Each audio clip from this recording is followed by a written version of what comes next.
Ready? Yes. 5, 4, 3, 2. Happy Thursday, beautiful people. We're streaming live in Intellectual Radio Studios doing Platinum Convos with me, Elle Montague. Hello, hello, hello. This is the podcast radio show that talks to ordinary people who do extraordinary things, living life, feeling good, chasing dreams. And today in the studio, I have a fabulous guest with me. Hello, hello. Miss VaNessa. Hello. VaNessa Simmons. I always think when I hear your name now that I know your last name, I'm like, okay, is she one of the famous Simmons or, who is this woman really? But we're going to be talking about chasing your dreams, dream chasing one-on-one, getting started, living life, doing the things that you dream about. And also, of course, what we always have to talk about is mind, body, spirit, healing, health. And of course, that's what we're into here. We love feeling good. We love beautiful spirits. And we love staying healthy with these bodies so that we can stay beautiful on the inside and out. So VaNessa, since you're here on the show, why don't you give us an introduction the way you would like for us to hear it? I want you to explain to everyone, however you want to explain it, who you are, what you do, what you're all about. All right. Well, like she said, VaNessa Simmons, no relation. One of the regular Simmons out there. Spent most of my childhood in Chicago. Chicago girl, all the way. Yeah, left for a little while. Went to go to the military. Then I came on back. And now I'm in medical school, acupuncture school, getting ready to, heal some minds and bodies. Yes. So let's talk about that because that's actually where I met this beautiful, wonderful woman at school. Because for those of you who know me, I'm back in school. I'm in medical school. And maybe it's not the traditional medical school, but I love herbs. I love natural healing. And I met this wonderful woman in class. So what is it about medical school or the medical profession that got you interested into becoming a healer? Oh, man. I've always been interested in this, like ever since before high school, just working with the athletes, trying to be an athletic trainer, and then letting that evolve into becoming a massage therapist and then going through that program. That's where I found my herbs. Became a massage therapist? I didn't even know that. Yes, I was Is that how you started out? Okay, well, but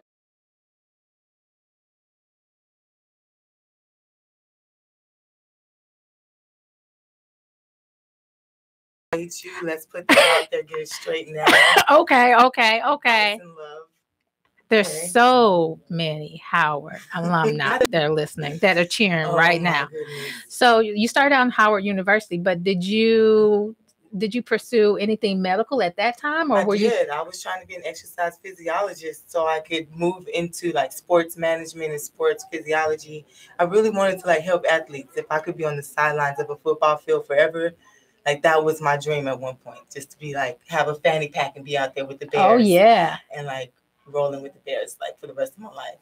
Okay, rolling with them or marrying them or, No. I wanted to be on the field. You just wanted to be on the field. Action. That's it.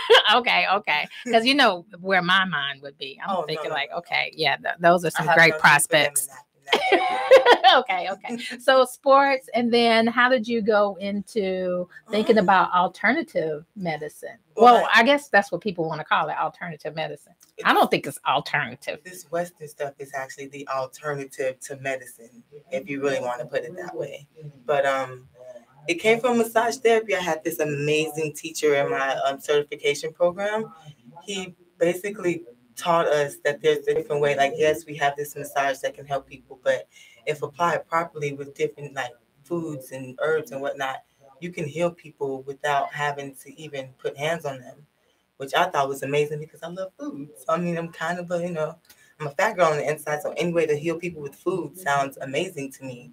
Yeah, and that's all like traditional Chinese medicine is about, massage therapy. And I never had the understanding of massage actually being a form of healing. I always thought massage was just what you do when you go to the spa, you lay down, and you have some kinks in your back, some, like some muscles that are aching, and you just get someone to move that out. But massage is more than just relaxation. It is far more than just relaxation. Of course, it can be used for that. Like, that's what we've been using it for. But I learned through the athletic training program that I was working with at Bloom Trail High School. Hello there, Bloom Trail Blazing Trojans. Yeah. I don't know about it. They're out here in the suburbs. Okay. Woo-hoo.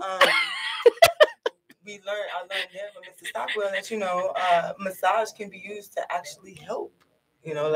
We had injured students coming in all the time where he was using like different massage techniques to help them get better and get back out on the field, if not only for that game, So I'm really, really fortunate to learn that very young that massage is not just let's make her feel good type of deal. Okay, cool. I mean, that's great. Everybody likes to feel good, but wouldn't you rather just be healthy so you don't have to feel good from somebody else touching you? Exactly. Transfer of the energy, transfer of everything. So simple. Yeah, so simple, but actually so not simple. Learning all of the muscles, learning all of their actions, their origins. Okay, so maybe not so simple. I mean, the study itself is not so simple, and I was actually so surprised to see how much massage therapists actually make. So I don't think most people understand that you could actually make a pretty decent living being a massage therapist. In California, you can make, I don't know a way it says, but like buku cash. Okay, buku cash. You can make so much money with massage. Buku. Especially if you have specialties, like the pregnancy massage is really big right now. Thai and shiatsu, those are huge. If you know how to do them properly, that's the big thing. Know how to do what you're promoting. Right, yeah. Even around here in Chicago, I saw like $50 to $75 an hour for that's if you're working at a spa. Basic.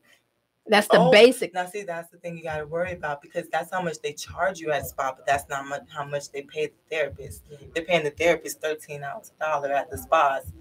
When you work on your own or you're working through another service, then it can go between $50 to $200 an hour. Oh, wow. That's amazing. You got to be connected with the right people. Okay. 50 to 200. That sounds like a deal.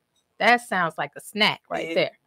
Oh, yeah. A glorious snack. Okay. So let's get back on the topic. How did you get into traditional Chinese medicine? What made you want to switch over from massage and go a little bit deeper? What called you? I'm going to be honest with you. It was mugwort. Mugwort? Mugwort. Really? It brought me to the light. Mugwort. Moxa bustion?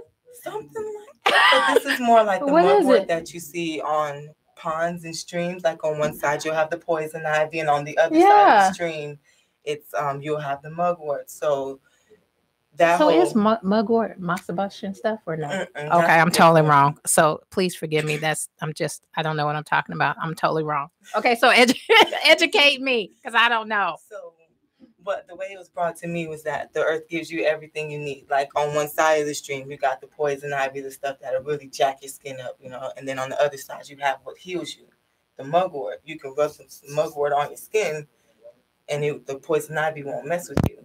You can also take the mugwort for all the ladies out there without the painful menses. It is excellent for relieving the pain that happens when you go through your monthly. Oh, wow. So that's how I came to it, between the dynamic of there always being a healing factor.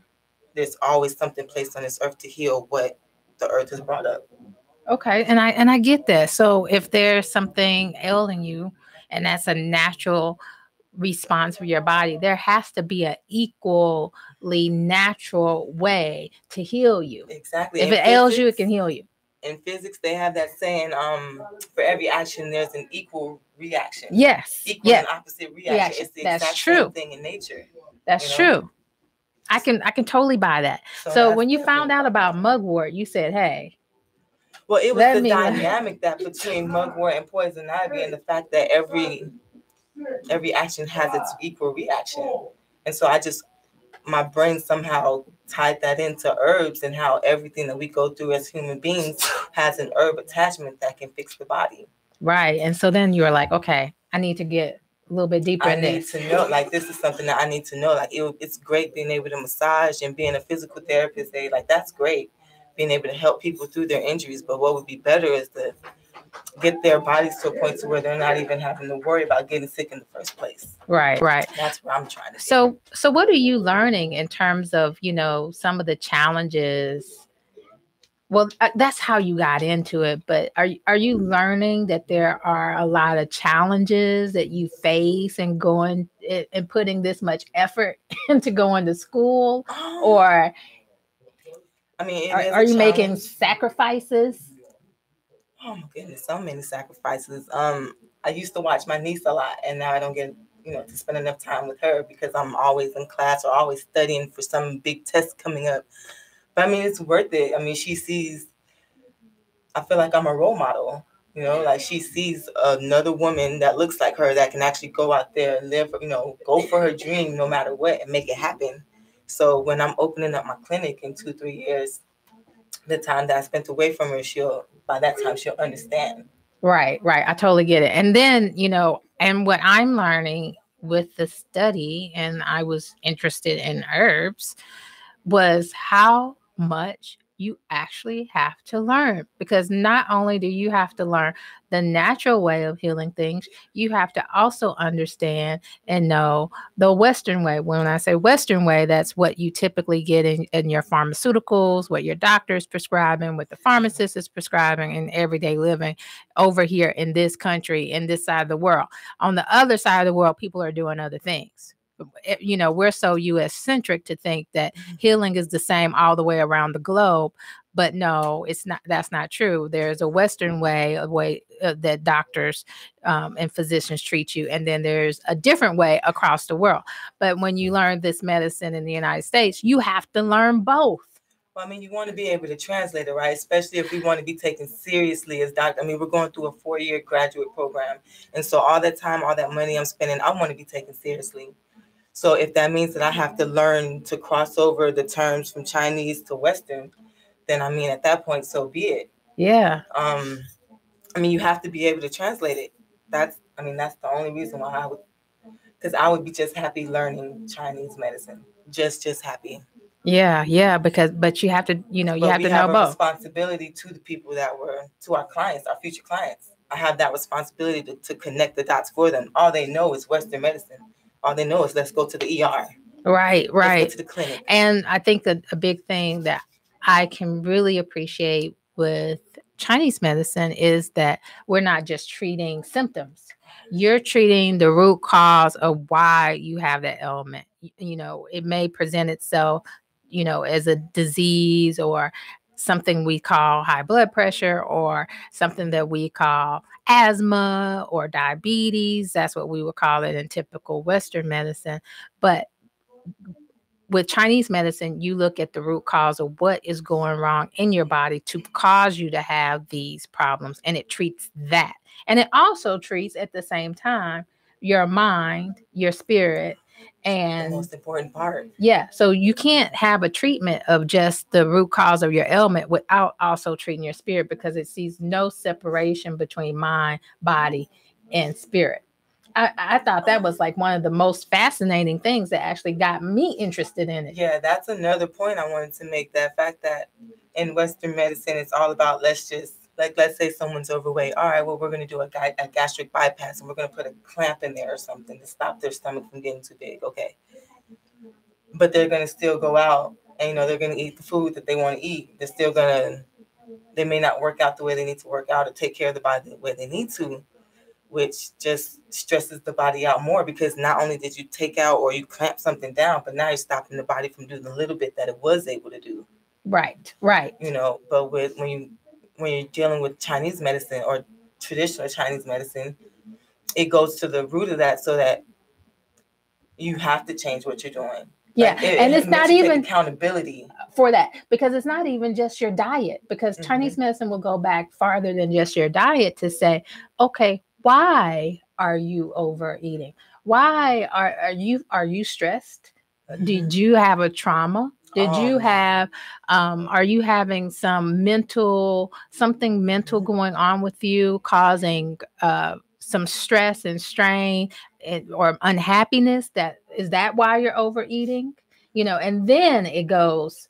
I mean, something as simple as the way my body trembles just slightly, right now, like to the nervousness. Girl, are you nervous? You're not nervous. Slightly, very slightly. Don't be nervous. This is the most relaxed. Little tremble, like that's your body reacting to an emotional response. Like that's something physical that you can see right here on the camera. Like a little bit of nervousness. You're not nervous. Translates into the shakes. Yeah. But that's the medicine though. Like, yeah, she has the shakes, and there could be so many reasons for the shakes, but they go deeper and they find that root for you, and they fix the root so that you can move forward in a way that doesn't detriment your body anymore. Right. Like, I could go and take an anti-anxiety pill, but then what else is that doing to my body outside of just staving off the anxiety? Right. So let's talk a little bit about your hopes and dreams for your clinic. Because you said, okay, in a couple of years, I want to have a clinic. You already claimed it. You said my clinic. Oh yeah, I'm already know I'm going to have a clinic. The plans are already set and ready. All we're waiting on is for me to pass my license, my test, and get all my licensing done. Okay, so what is your dream? What do you have an idea what you want to offer to the community, or I mean, I know it's early, but in your heart of hearts, I know you have a feeling about something. I do. I'm so excited. I cannot wait to open up my clinic. It's going to be. You're going to be able to come in and get healed without being prescribed some $100 pill. There's going to be the color therapy, frequency therapy, the acupuncture, herbs. We'll have a chiropractor there to help reset the bones, but they'll also have a working knowledge of acupuncture and Eastern medicine and the mindset behind fixing ailments. Physical therapists that also have the same mindset. It's just going to be like a collective, but with the Chinese medicine, and it's all going to be focused on healing basically our community, because we keep on putting these hospitals up in here and they're like missionaries coming to a third world country that don't know anything about us, don't even really care. I mean, all they're doing is making money off of us, off of our dying. Girl. Being sick. I'm so sick of it. I want to offer like free insurance, free. Like you don't need to pay a butt ton of money to get healthy. It's so unnecessary, and it's you don't. Let's break that down so people can understand that the cost. So this is how I look at it. I guess the cost to be the boss of your own body is that, okay, either you can pay after you're sick. Right after you're sick and you got so many things going on, you're gonna pay a boatload of money for drugs, for surgeries, for whatever. But with what she's talking about in the clinic, if you start preventive maintenance, preparing yourself before getting sick, the cost of the treatments and the cost of herbs, in which your drugs are based on a lot of the isolates from plants anyway, so I do know that because of my 20 years in the pharma industry. But the cost of herbs is like pennies on the dollar, and you can grow them all yourself. Like it's not even like some big thing where you have to go to Whole Foods and go to their herb section. These can grow in your kitchen, right next to the sink, right in the window. Right. So it is cost effective. You could have treatments. I know for sinus problems, I go to my acupuncturist because every year I have sinus problems. It leads to a sinus infection. Usually I go to the doctor and I have to get a shot of steroids, and sometimes they give me something for vomiting because my sinuses drain behind my my throat. So and then I have to vomit. And it's a coughing that up. Yeah, it's just horrible. And then I get an infection and it leads to antibiotics. But with acupuncture, whenever I feel it coming on, I go in and I get my, I think she gives me chrysanthemum and herbs, which is like $2, lasts me forever. And then I get some points that are actually around my nasal area, immediately the sinus pressure is gone. Immediately. And that visit is probably, if you go to the school, it's like $40, $50. Yeah, But if I go to my finals. $70 to her and then the herbs, and if I think about how much I have to pay right now in health insurance every month, then you have to meet your deductible, and then you pay copays, and then you have to go and get drugs. If the drugs are not generic, they're expensive. So I mean, so what I'm hearing you say is that you want to offer to people in the community a way that they can have healing without breaking the bank. Oh, absolutely.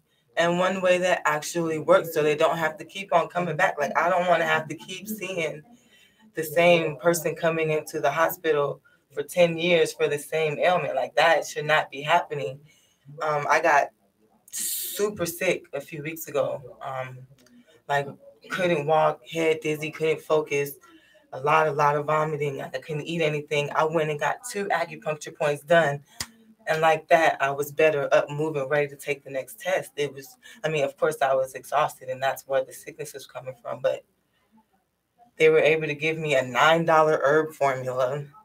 Yeah. That lasted me a week and a half, almost 2 weeks. And it made me better instantly. But you know, the herbs aren't that tasty. Okay, so that's part. Black people. Okay, there's no salt. It's not seasoned like grandma's cooking, but I promise you, it works. Yes. Like, there's no sugar. There's no syrup. No. It's we're not bitter. going to sugarcoat your health for you. Like, come on now. Like, help us help you. Right? It's hilarious. It's hilarious. But I love that because, you know, to be honest, I was so heartbroken to read just recently, even with Jeff Sessions' new role at Department of Justice, they just cited several hundred people for Medicare fraud.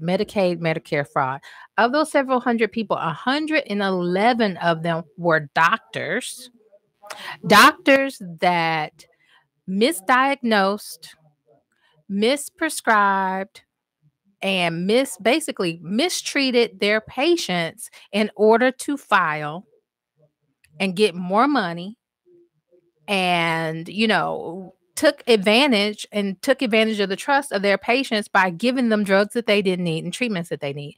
One doctor, I want to say his name is Fada. I think I know who you're talking about. He got caught telling people they had cancer and giving them cancer drugs, and he finally went to court for it. Yes, yeah. That is him. Check your Facebook, people. This is a true story, people. In this day and age, this man, a trusted physician, misdiagnosed over 500 of his patients. Some of them he diagnosed with cancer, and they did not have cancer. And he had them treated with chemotherapy, and they didn't have cancer. How crazy is that? And might I add, for people who don't understand chemotherapy, is that chemotherapy is basically toxins and cytotoxics that are killing cells, because cancer is an overgrowth of cells. It's when cells overgrow. They don't know when to die. They don't know to stop dying. And they clump up together and they rob you of your nutrients and your blood supply, and they spread around, and it basically, I guess, suffocates you from the inside out. That's what cancer basically does. It just overgrows on the inside and suffocates you from the inside out, stealing you of your blood and your nourishment. So when you have chemotherapy, you have basically cytotoxic drug that's just killing all cells, because these drugs don't know the difference between cancer cells and normal cells. So it's basically you're poisoning your body.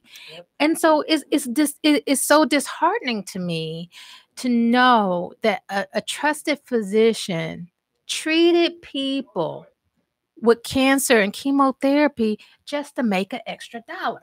Now, as sick as that is, I'm going to play devil's advocate for the ones who are not doing that. Let me put that out there. Well, that I mean, guy should be underneath the jail. Well, and he only got 48 years, he should 45 be awaiting years. the death penalty after killing all those people. And 500 people. Yes. And he only got 45 years. And then he begged for his life for the judge to have mercy because he wasn't feeling well. Now, we're not going to say that all practitioners, all physicians are that way. No, it's just kind of like also, there are, I think Muhammad Ali had this analogy about snakes. I love it. I love it. I'm going to get it wrong. I'm going to get it wrong but I'm not saying this as if doctors are snakes, because I love doctors and I love snakes. Snakes are very good animals. Snakes. I wouldn't go that far. Snakes, they have a purpose. They have a purpose. There are good snakes that have good jobs. So if you put a whole bunch of snakes in a bucket, there are rat snakes that only kill rats. That's their job, is to keep the rat population down. Garter snakes, green snakes. Every snake is not going to bite you. Every snake is not poisonous. But if you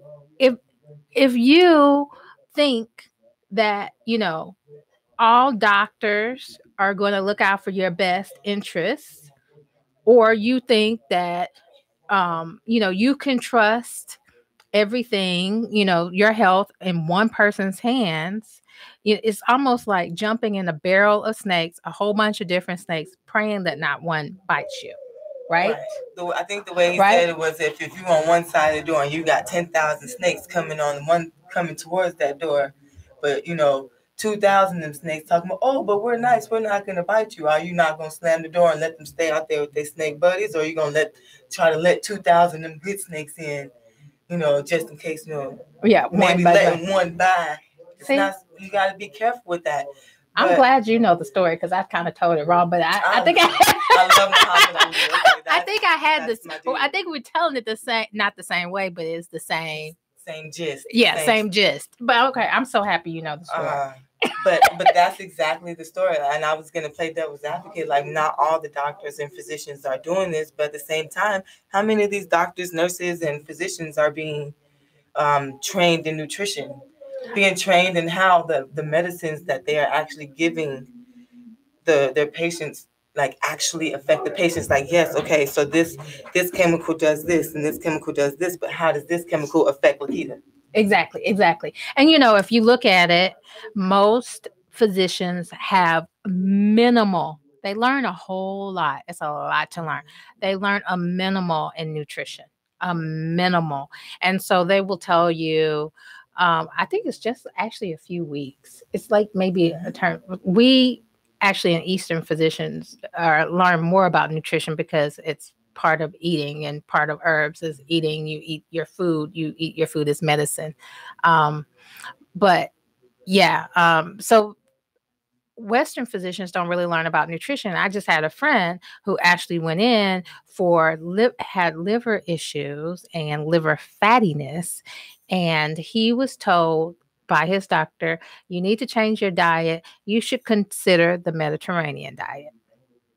So he came back and he told me about that. And I said, oh, okay, that's a great Mediterranean diet. What are you going to eat? He was like, I really don't know what the Mediterranean diet is. I said, did she not tell you about it? No, not really. I guess I should look it up. How can they tell you about something they don't know? How can they tell you about something they know? So they're not talking about, okay, acids, bases, alkaline, they're not telling you to eat sweet versus bitter, what versus sour for different ailments, what types of greens. Some things need to be cooked. Some vegetables you don't need to eat raw, because you need to get certain minerals that have to be cooked the Southern style. Boil. Get them out. Get those. Yeah, the crock pot. In order for you to get all of the nutritional value. So, they're not hearing that. And that's something simple. Like, if you knew what you could eat. But, I mean, at the same time, they're also a part of the big pharma cycle. Like, they have to prescribe these drugs. Like, I'm not sure. I've never been in a doctor's office where they actually bring drugs there and they try to do that. But do you guys actually Like if you were to take a drug to a doctor, do you like train them in what the drug does and how it affects people? And do you does Are that you asking me happen? to tell on pharma? Are you? Well, I'm just saying, like, because it doesn't Yes. seem like the doctors are getting any extensive training in the stuff that they're giving out, but they're still being held to certain quotas of handing out drugs.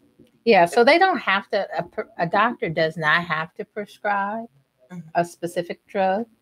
However, drug companies will make sure that the label is well understood by physicians and that specific therapeutic indication. Okay, let me break that down. What did I just say? So before a drug goes out, a new drug especially, you have a panel of doctors that are subject matter experts that have a full understanding that this drug treats this ailment for what. And that group of doctors that basically give advice to pharma companies kind of advocate for the drug. And then the sales team, and then there will be, for whatever reasons, either academic institutions, there will be publications that this drug works for this particular thing.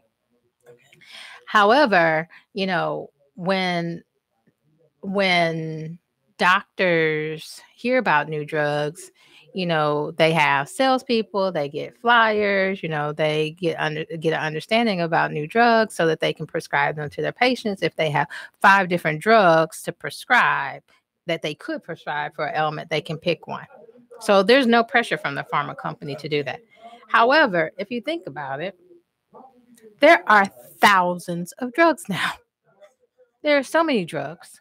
If you go to your doctor and ask them when they prescribe you a medication, I would like for you to ask your doctor, what is the mechanism of action of this drug? How is this drug working? Because if you look at the physician's desk reference that has thousands and thousands and thousands and thousands and thousands of drugs in it, for a doctor who actually has to be trained in diagnosis and all of the other things, it's a lot to know. And your doctor was not trained to be a pharmacologist or a pharmacist. So, a lot of times it's kind of like picking and choosing the best drug that has the least amount of ailments that actually the insurance will allow you to prescribe or will cover. There's so many things with it. I mean, is that? Well, I mean, that does make sense, but that seems like a whole lot more than just, okay, so this herb works for this. Take that. Like, that seems like so much more complicated than what's already been set in motion naturally. And the funny thing is that this medicine, the Chinese medicine, has been in the works thousands of years of case studies, and it actually happened. We don't have access to it because I don't know about you guys, but I don't speak Mandarin. I definitely don't know how to write it, or read the Chinese letters. So a lot of knowledge is lost upon us. But that doesn't mean that it doesn't work just because I can't read a language. Right. And I think that's where the disconnect comes from. If we could read the language and translate it, there's a lot of things that we could bring over. But because there's no way to actually for us to there is a way. We just have to learn the language and bring it over. But which one of us is going to do that? Yeah. Which one of us has time? Yeah. And I think about it too. I'm like, okay, this medicine is 4,000 to 5,000 years old. And even if people don't understand how the herb works, but they've tried it for thousands of years on millions of people, and they figured out this herb works for this and this herb works for that, trial and error. If they're still using it today, why isn't it a good thing? Or at least why isn't that a choice in your tool belt of things that you can use for your health? And it's just one of the crazy things is, when I look online, I see people having their chest open heart surgery, and they, instead of using anesthesia, they have acupuncture needles in. They're using, that's what's happening in some of these integrated hospitals in China. They reduce the amount of anesthesia and they're using acupuncture and herbs. So to do open heart surgery. It's amazing. We don't see that here. We don't even see that as an option. That's because Chinese medicine isn't afraid to integrate other modalities into its culture. It's not afraid to bring something that actually works in. So if open heart surgery is what is absolutely necessary, you've letting your body get that bad and you need to do it, then they're all for making sure you're healthy, But if in here in America, it's like our way or the highway. Right. It's all about, you have these systems that, okay, so let's just step back in America and think about healthcare. Is it working? What we're doing, is it working? Are people really healthy? Like all of this information that we know about our health and our bodies and all of these drugs that we have, all of these techniques that we have in the hospital, all of these x-rays and ways that we can come up with diagnosis, is it working? Why is it that I see, and every time I turn around, I have a friend telling me that they've been diagnosed with cancer? Why is it every time I turn around, I have another friend saying, oh, I got high blood pressure? Why is it every time I turn around, I hear this and that, and people are chronically, when I mean chronic, I mean day in, day out, every single day, taking a pill? What is natural? What is good? I can't. And then we're spending so much money. This health insurance, we're spending so much money. But I just, in my heart of hearts, can I say that we're healthier? I challenge myself with that. You can just look around and see absolutely not. And I mean, a big part of that is the culture. It's the way that we're living. It's the foods that we're actually ingesting that's not really food. It's really just in not taking care of ourselves properly. Like we're always on the go, always on the run. We got to make that next dollar. We got to make, rent's due every first of the month. Whether you get sick or not, things have got to happen. You got to get out there. You got to work, right? You got to hustle. And, sometimes that means you can't have that good meal at home. That means you got to stop at, God forbid, McDonald's. I don't eat McDonald's, but I mean, God forbid, you may have to stop there because you're in transit and you're moving. But at some point, you have to choose. Are you going to actually take care of yourself so you can live and spend all this money that you're making? Or are you going to stick in the hamster wheel and die trying to pay the rent? Right. And there's so many simple things that we could do. Yes. I mean, simple things like relaxing, simple things like getting enough sleep and enough rest. Those are things that we've forgotten. And not to mention that we could just use natural herbs. And I want to get back to, the hamster wheel. The thing that you're talking about is that, yes, in the U.S., and I'm very, very sad. It saddens me to say it. But the reason why we had the 111 doctors fraudulently making claims for Medicaid, fraudulently diagnosing people, fraudulently taking advantage of the trust of the patient, the people who are sick, these people are victims, is because people are chasing money. Greed. We will have greed in every aspect, every function of every discipline. And I'm not going to say that there's not greedy people that are doing natural medicine. No, I'm not saying that. But I am saying that when you consider the motivation of some people to be in certain disciplines, when you consider the motivation of a person who wants to become a physician, maybe because they want a wealthy lifestyle, we got to really put some onus on ourselves and say, okay, what can I do to protect my health? What questions do I need to ask? What do I need to do for myself before relying on a physician to save me from myself?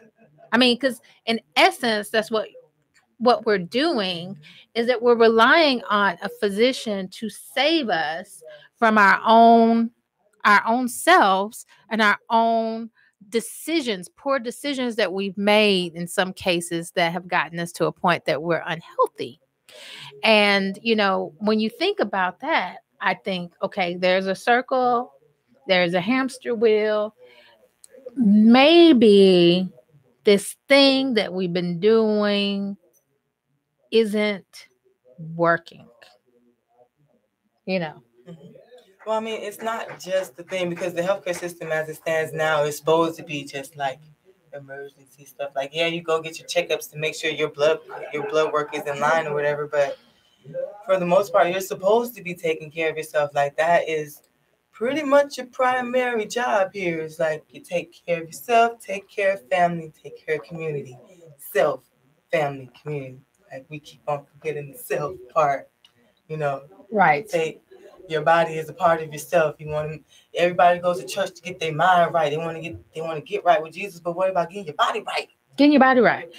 Like, that's all great. Be all spiritually, in tune, however the way you feel that is best for you. But I mean, if you want to get healthy, then there are some things you just gotta let go of. Yes, because the top 10 killers of Americans, and they're in different orders for African Americans versus Caucasian Americans, but the top 10, and I will say the top 5 out of those top 10 are chronic health issues, heart disease, diabetes, and I don't know what the next one is. My mind is eluding me, but they're all the top chronic diseases that we face today. High blood pressure, and most of those diseases can be changed and treated with diet and exercise. I challenge that all of them could be. I challenge that all of those, everything that we have out there right now that's jacked up, outside of like sexually transmitted stuff, like just keep it in your pants at that point. Oh yeah, because they're making you see that syphilis is making a comeback. I thought that was like a Renaissance thing. I thought we were done with syphilis. It's making a comeback, girl. It's trying to get her. Wrap it up, guys. Right. It's getting dangerous. It's getting dangerous. Yes. But I forgot where I was going, but it's really not that hard to eat the right things. I mean, pork. Like, I get it. Like, the slave masters gave us whatever, so we made it delicious, and now we eat it out of culture and respect for our ancestors. I get it. I get that, but I'd like to live longer than my ancestors. That would be great. Yeah, and even chicken now, because of the way, if you're not careful when you buy chicken, it should be, it should be cage-free chicken, no antibiotics. And when you buy it, you don't want any saline in it. So the antibiotics is a big problem, because when chickens are in cages, they express stress hormones, and the stress hormones impact other hormones that are in their body, and it stays in the meat and therefore transfers over to us when we eat it. So the chicken that we're eating today is not the same chicken that our great grandparents were eating. So, we have to start educating ourselves on how to read the labels when we're in the store, because that's how we are being misled in terms of the food, eating the packaged foods. Anything in the center of the aisle, we want to avoid. Anything in the box, you want to avoid. If in terms of also GMOs, genetic modified foods, you want to avoid some of the top ones that are actually modified in such a way that our bodies don't process them properly. And I think the top genetic GMOs are corn and soy. So I try not to eat any corn. I love corn tortillas, but yeah, corn is not good for us right now. Corn, man. No. Miss him so much. Yeah, so it's like, we need to, we can talk about all the things that are problems, because I think the average American knows, okay, I need to eat right. Average American knows I need to exercise. But what do those things really mean? It's like, what does it mean for me to eat right? What does it mean for me to exercise? And one thing with traditional Chinese medicine I love is that there is an exercise component. Yeah, the Qigong. Oh, Qigong, Tai Chi. Yes. Oh. So it's actually a prescriptive, I want to call it prescriptive healing modality that It is definitely one of the healing modalities. Because you're moving your body in such a way and what are you doing? You are moving certain points to move your blood through your body. Oh yeah, you're generating blood movement, chi movement, and you're centering yourself, like getting your mind in the right spot, just so you know the whole shakes thing we were talking about earlier, getting your psycho-emotional in a center place where you can actually move forward into healing others, parts of your life, parts of your body. Like you have to, centering is one of the important parts. Like you get to bring yourself in. Right. Because if you're sporadic all the time, giving your energy everywhere, then you're going to have absolutely nothing left. You got to center and bring it in. So if you had to kind of like share with somebody, something, let's just say something that you've changed in your life that you feel has made you healthier. What is it that you would say made you healthy? What have you changed that has made you feel better, or that you're doing now that has made a huge difference in your life in terms of your health? Okay, because I know we got to go. But there's, I have the right people around me. My fiance is super supportive, so I have the right people to help support me. I'm slowly but surely changing my diet. Like, no, I haven't eaten pork in a while, no McDonald's, no fast food.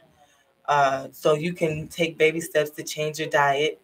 Exercising doesn't have to be going to the gym for an hour or two. Exercising can be as little as doing calf raises in the kitchen while you flipping pancakes. Like, it doesn't have to be strenuous. You don't have to kill yourself to get healthy. Like, I promise you, it's easy. I mean, get surrounded by the right people, eat the right things, and move the right way, and you can't go wrong. Yeah, and I would say find an acupuncturist. Yeah. Go to an acupuncture school and try acupuncture, $40, and just see, just open your mind to a different way or a new way and see if it's something that could help and benefit you. Don't knock it till you try it. Yeah, don't knock it till you try it. Well, I'm so happy that you are here and we talked about this. I'm so happy that you're in the school and that you're following your dream. I'm so happy that you want to offer something to the community so that people can be healthy and not have to spend a lot of money to get there and live longer, educating people. What else am I happy about? I'm just so happy. I'm just so happy. So, before we wrap it up, I'm going to ask you one more quick question. So if you had an inspiration, if you could pick a person that inspired you or inspires you. Oh, crap. Oh. Putting you on the spot. Mr. J and Dr. Sebi. Oh, Mr. J, yeah. you know you are. Yes. So thank you. I love to go on a note of inspiration. I thank you for coming. And everyone that's listening, please stay healthy. Educate yourselves. You have this one body. That's all that you have forever. You got to treat it nice. What you put in it and what you get out. And so stay focused and keep the healing moving and stay beautiful. Have a wonderful night. Thank you. I've been around and I've seen some things. People moving faster than the speed of sound.